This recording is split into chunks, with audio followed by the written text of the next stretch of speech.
What's going on, paisanos? V here.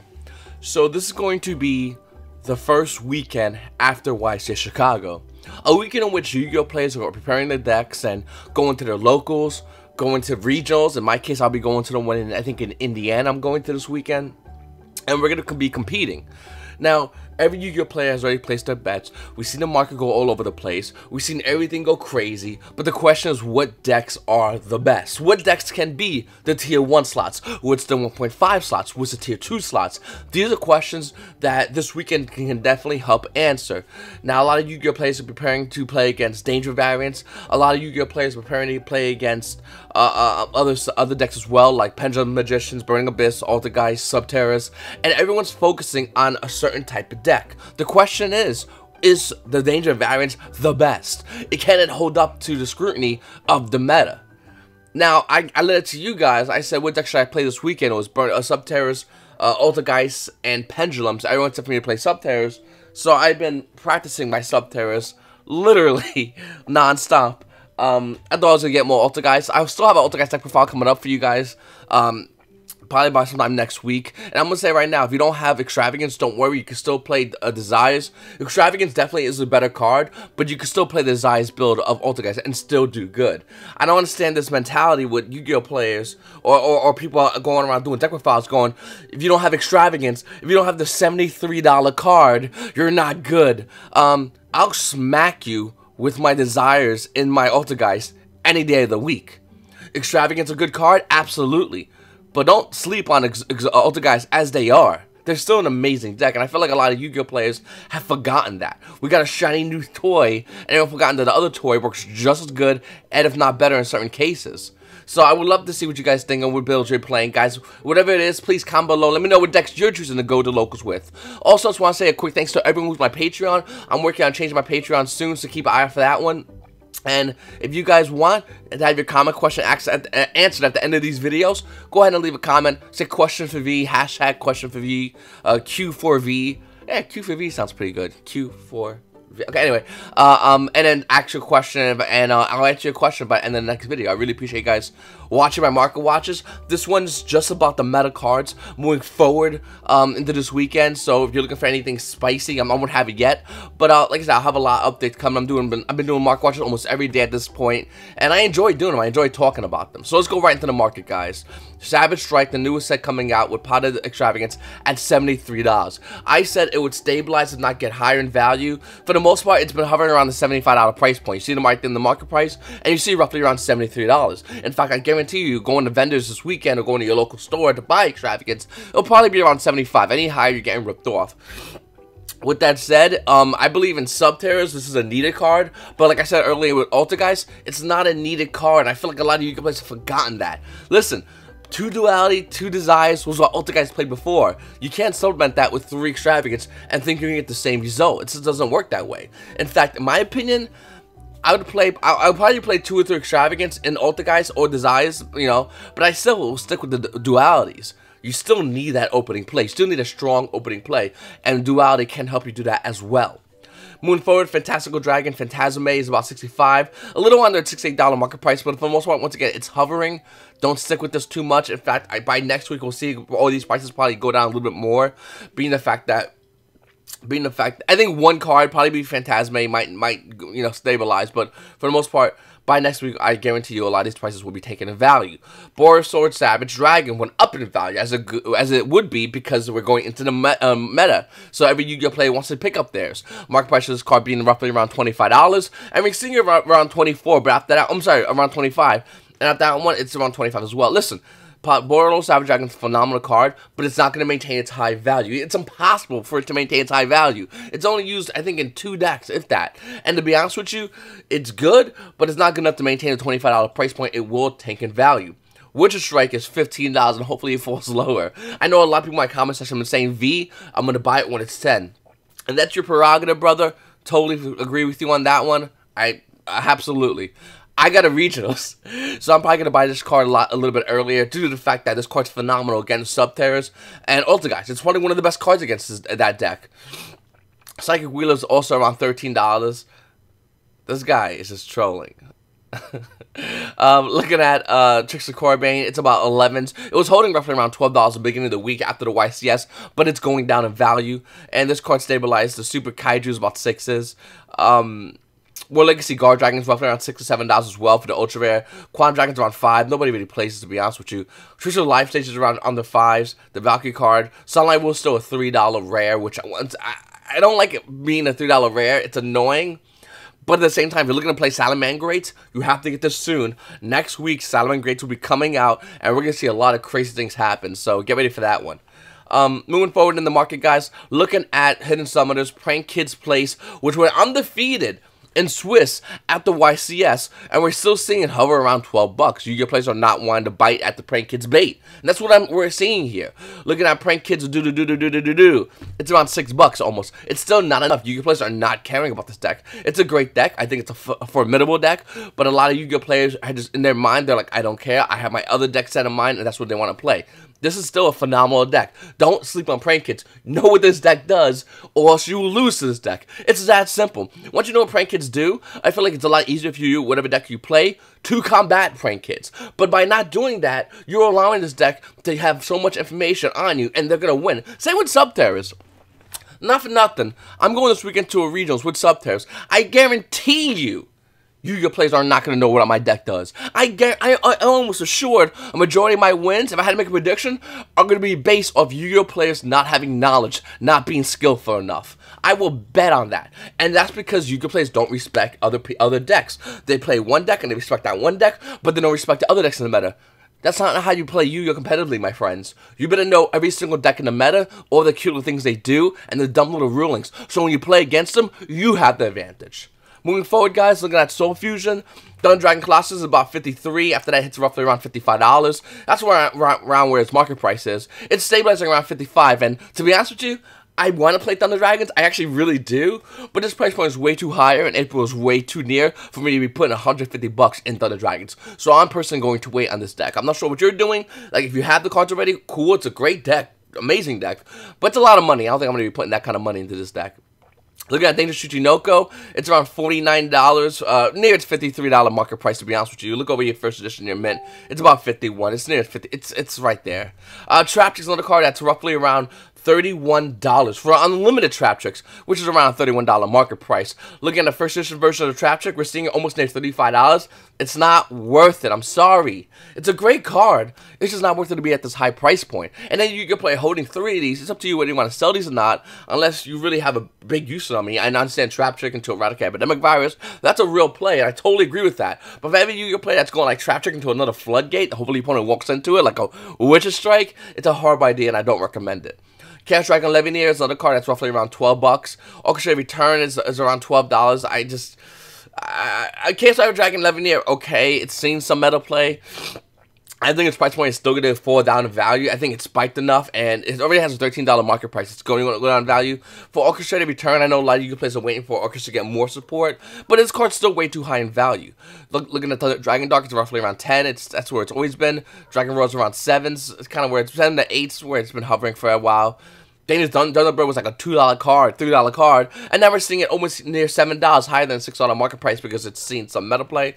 Thunder Dragon Titan, if you guys players don't know, side of Super Polys, side with Thunder Dragon Titan, in the Thunder Dragon matchup, you flip Super Poly, you make your own Titan, and then you just look at them and go, thanks for all the help, my friend. And then you got a bunch of other cards here. My KONAMI, which was still a phenomenal card, it's about $1. Hopefully the Venezuela for $1, I would be super happy. Looking at Shadows of Valhalla, Ash Blossom Joyous Spring is sitting at roughly around $18. It's going to take even more. Sell it if you have the super rares. I'm not saying to buy the commons, but to sell super rares now, because what's going to happen is once Ash Blossom Common comes out, this price tanks. At least they're going down to the lowest $10. Looking around at Valkyries, all the Valkyries are just tanking. That's all I need to say about that. At least their Invoker Madness is still a phenomenal card. Highly recommend that you pick this card up, by the way. Moving forward, guys, looking at Cybernetic Horizon.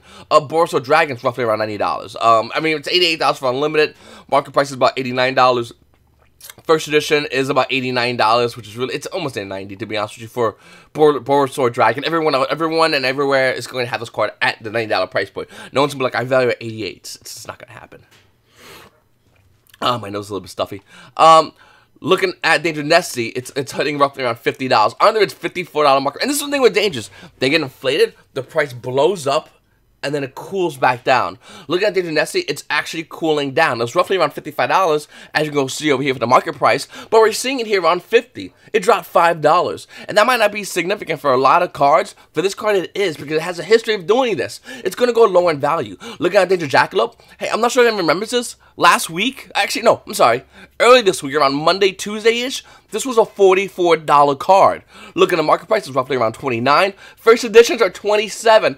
I don't know what to say other than this card's taking the value. The card's not bad, please. Everyone who has a card, everyone who wants the card has the card, and right now everybody gets extras of these via trade or whatever, are listing them online. The price of the Jackalope are tanking. Hopefully you sold it when it was at $44, like I said. If not, no big deal. You can still sell it because it's going to go lower. Looking at Danger Bigfoot, it's roughly at $18. It's never changed. This card's going to be $18 forever. I hope it never gets a reprint and just sticks at $18. It'd be kind of funny. Danger Chupacabra is another card that was like $2. Now we're seeing roughly around $9. Rev Systems roughly around $6. Seegers, same thing. Cyber Dragon players, you're crazy. Number 75, Bamboozling Gap's Shadow. Remember this was like a $35 staple? First edition Mint holding its card roughly around $24. Under its $25 market price. What happened to all the bamboozling combos? I remember when I made a video going, guys, you don't need to hit bamboozling, hit everything else around it. And then I was like, but bamboozling still has combos. Yeah, no, it doesn't. No. Listen, number 75 Bamboozling Gospel Shadow is a really cool card. I really do like the card a lot, but I think it's going to continue to fall in value. Maybe possible good pickup for future cards, but right now, it's continuing to go lower in value. Cyber Mercy is a weird card. It was 15s. Now the market price is going to be 18. It's roughly around down the market. It's kind of weird. Almost hitting $19 for Cyber Emergency.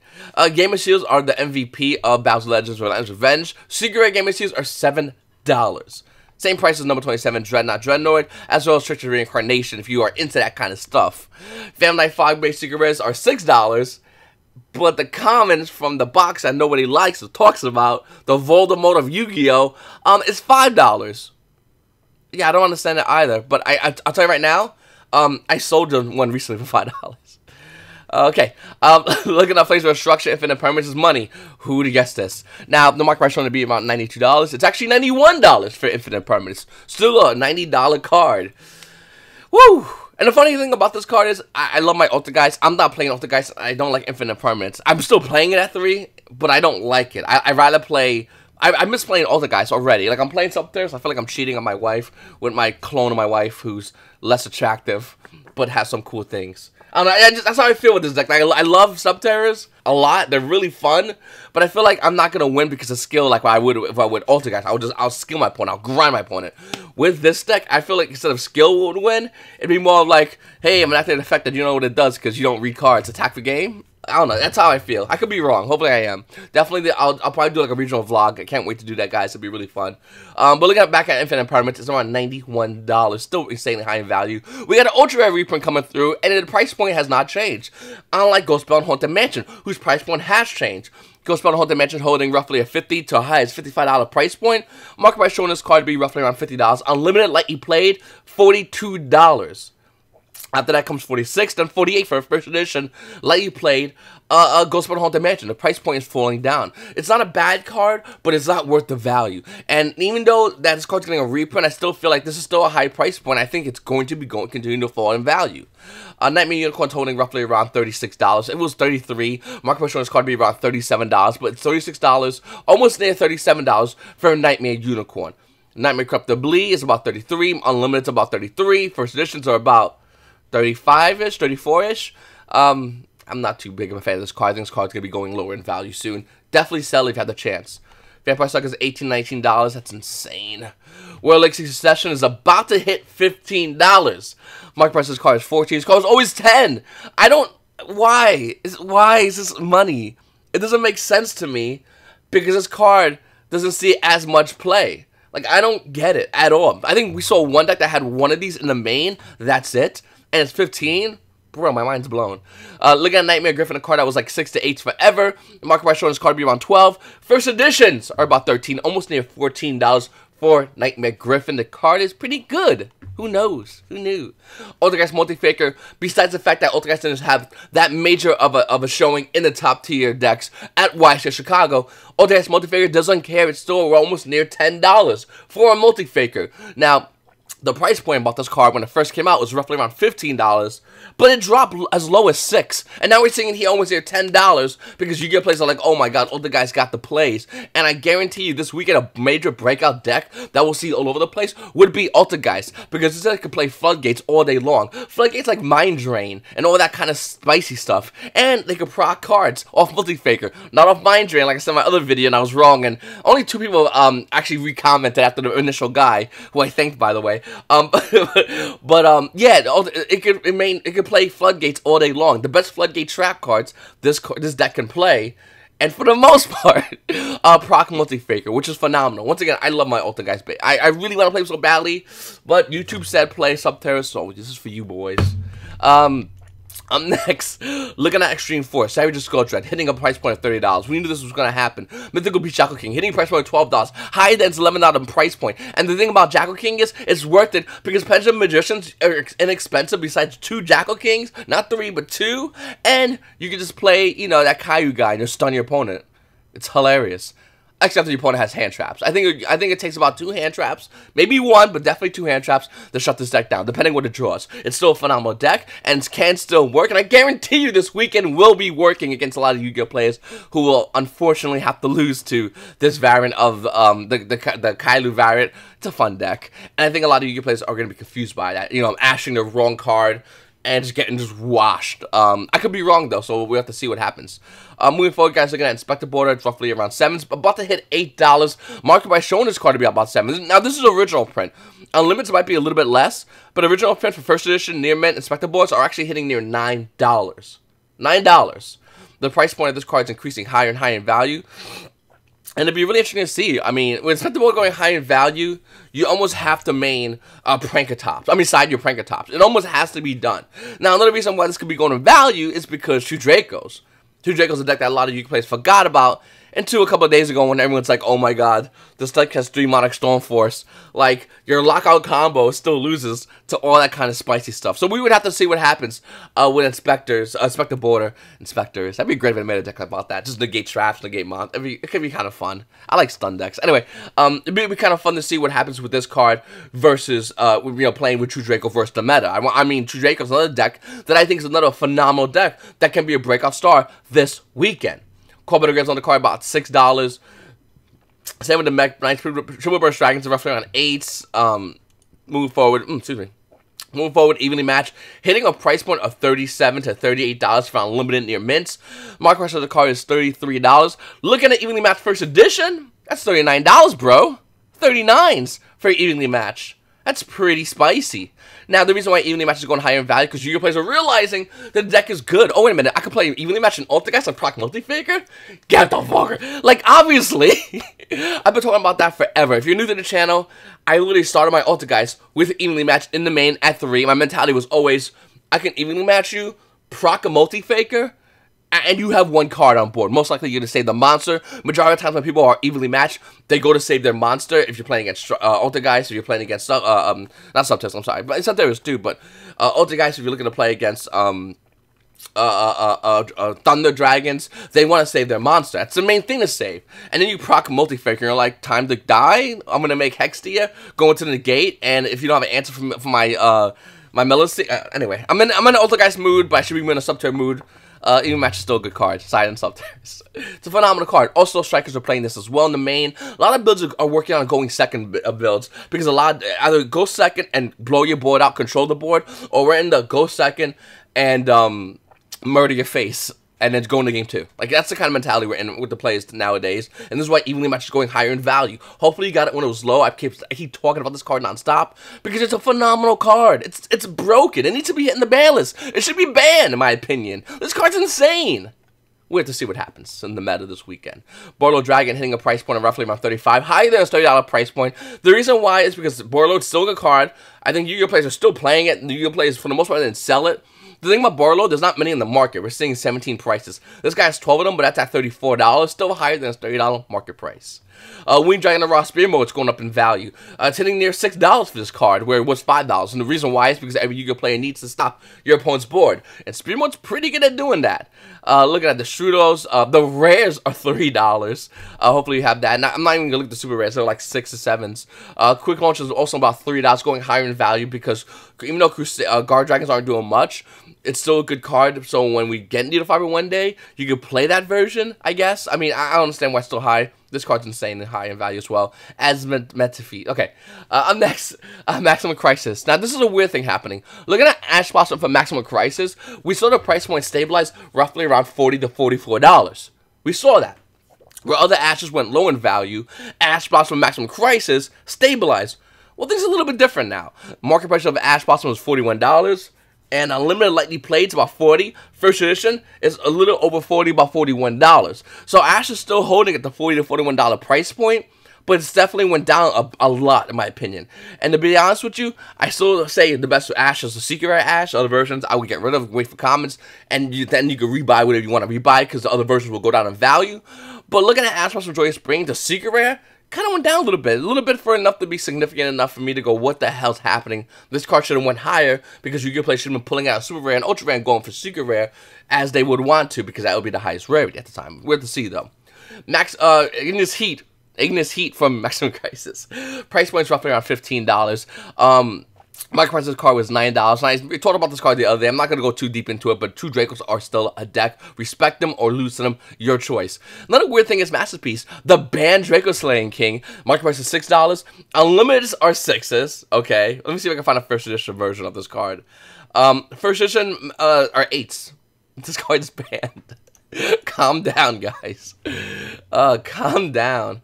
Moving forward, looking at Strikers. Now, Strikers were huge showing in the Swiss portion of the watch list this weekend. And in the top cuts, not much. But every Yu-Gi-Oh! Player forgets to realize the fact that Strikers were still in the top 8. In fact, one kid was, what, 4th place? And the 4th place version was going 2nd. Strikers, pretty good idea, my friend. Looking at Sky Striker Mobilize Engage, the market price was 50. The initial hype up to the ban list had this card at 55. First edition is at $42. It's sinking in value.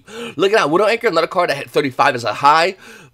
Market price showing this card to be about 29s, and Unlimited is about $26. You get the German ones. I should probably buy those. Are pretty. But $26 for this card, which is stabilizing around roughly its $25 market price. In fact, I wouldn't be surprised if this price point goes even lower come next week. Sky Strikers is still a deck. It's still a real deck, guys.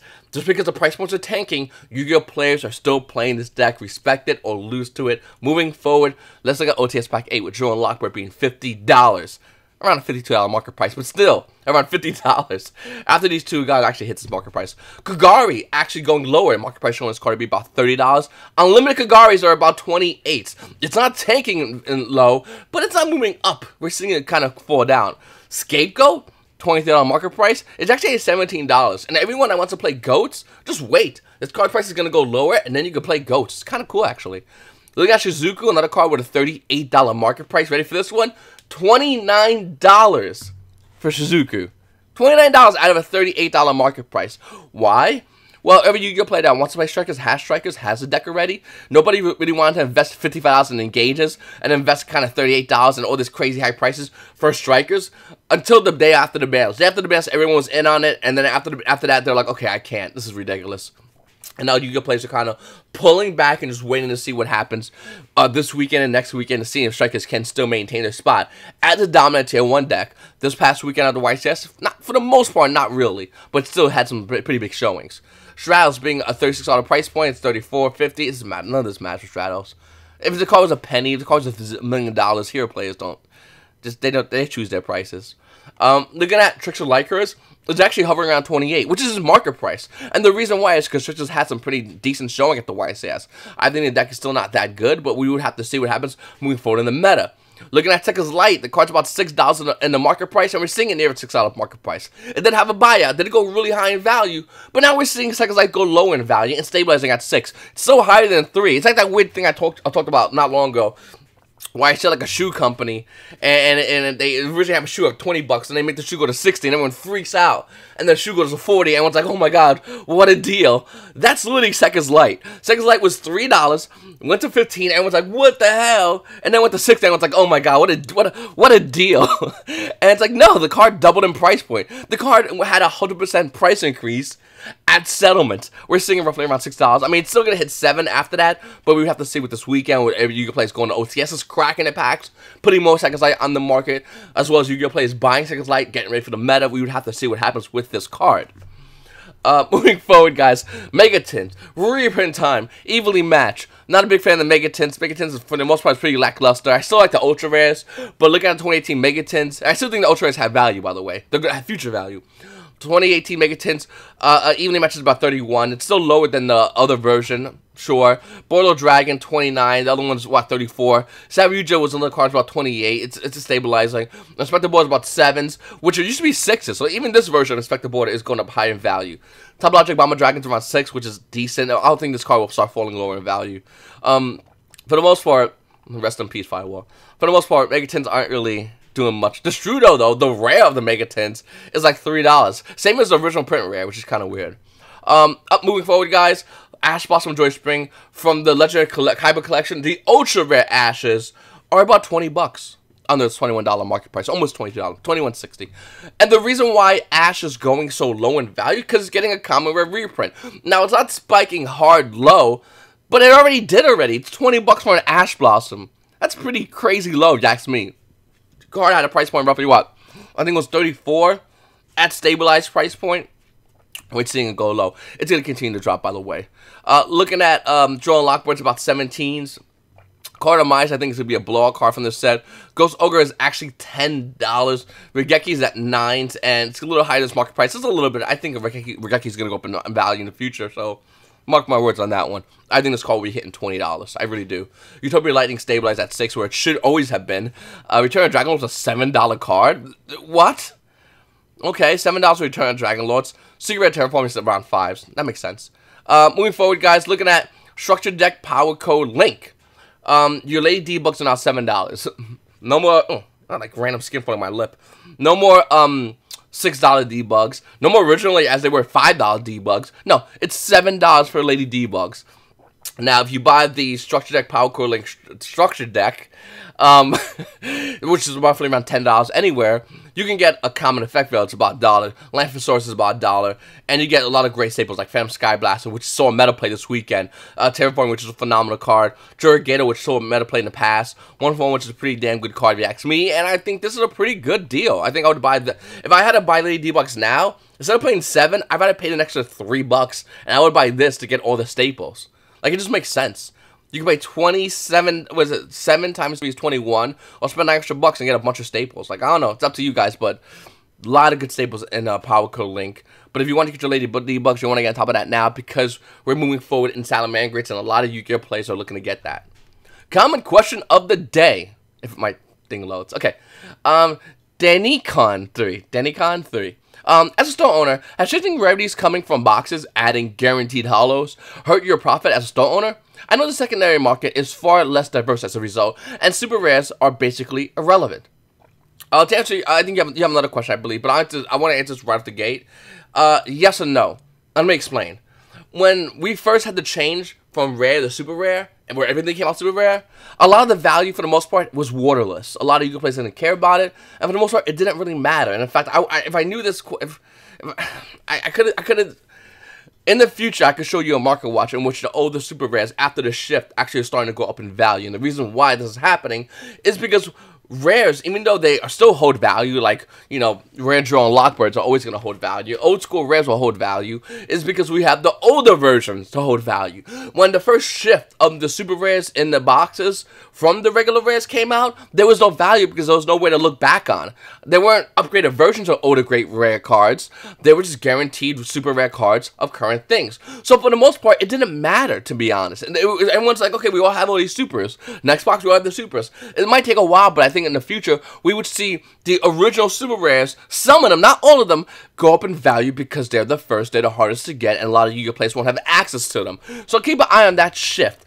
Right off the gate, as it hurt profits, not really. A lot of Yu-Gi-Oh! Players usually go for rares as quarter boxes, unless they have money rares, like I said, Draw and Lockbird. But for the most part, not that big of a difference. I keep an eye on the super rares still, because I can see that they have great potential moving forward in the future. Nothing now. They're waterless now, and I'm dead serious. Just stack up on them. That's the best way to do it.